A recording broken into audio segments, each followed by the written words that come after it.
November 1992 Senior First Paper Start. Mr. Chairman, I have great pleasure in offering a few remarks on the working of the Electricity Board. I am going to congratulate the board on their achievements which are there for the whole world to see. I do not see any reason why anybody should find fault with them for not having made use of the resources available. On the other hand, we are able to see that we stand first in the whole country as far as hydroelectric development goes and as far as the use of electricity for irrigation purposes is concerned, and by way of the total number of consumers, we stand second in the whole country in generation of power. In the circumstances, I thought that everybody would be glad to congratulate the Electricity Board. These are days of revolution. We have heard of the Green Revolution in the field of agriculture. I think that we may call this the White Revolution in the field of electricity, where darkness has given place to brightness.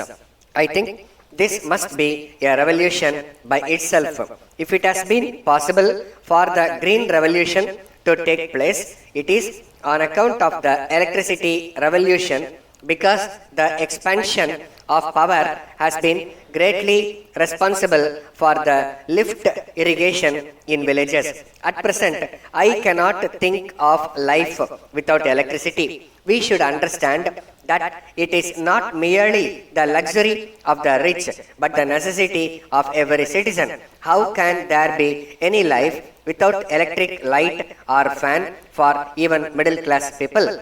Speaking about electric power, I have no doubt that we can really be proud of the achievement in the rural electrification.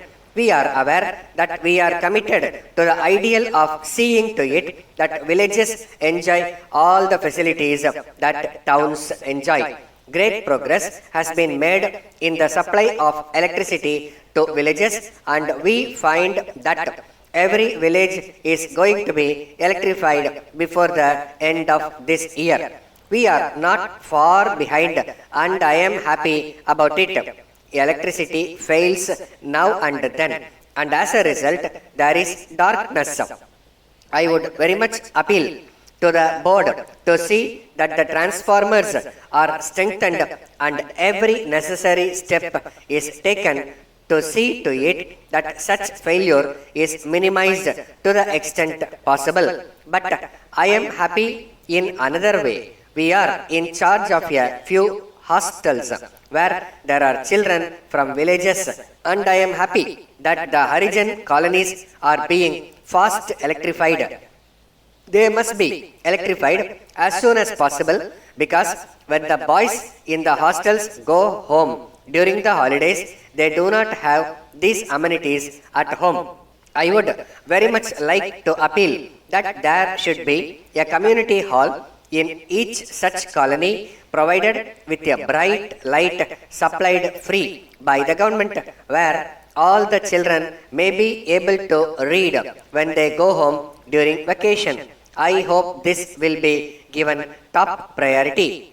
Reference was made to the power cut, and it is hoped that this would be eliminated at least next year. I have my own fear about this. I am afraid whether the vagaries of the monsoon have been taken into account when we say that by next year we will be able to achieve this. I agree that we have to cooperate with the government and see that all the restrictions are observed. Here, I would like to make an appeal to all the departments of the government to see that there is absolute economy in the use of electricity.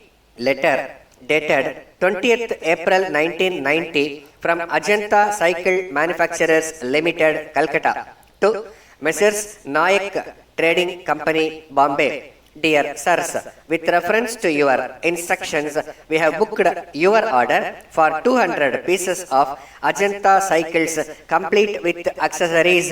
We are sorry to inform you that on account of irregular power supply in this region during the past 1 month, our program of production has suffered very much and it has resulted in huge backlog of orders. So, we are afraid that it will not be possible for us to execute your order according to the schedule of delivery agreed upon. We are trying to fulfill our commitments to the best of our ability, but even then, supply may be delayed by 3 or 4 weeks. We very much regret the inconvenience caused to you, especially in view of our long and satisfactory business relations with you. However, in the circumstances that we have mentioned above, it will not be possible to entertain any claim for compensation since the delay is due to factors which were entirely beyond our control. Although we have suffered some losses due to this dislocation in our production schedule, we are ready to maintain the price agreed upon if you agree that the full quantity ordered will be accepted when supplied. We await your early reply in regard to the matter and we assure you of our best attention at all times. Yours faithfully. Stop.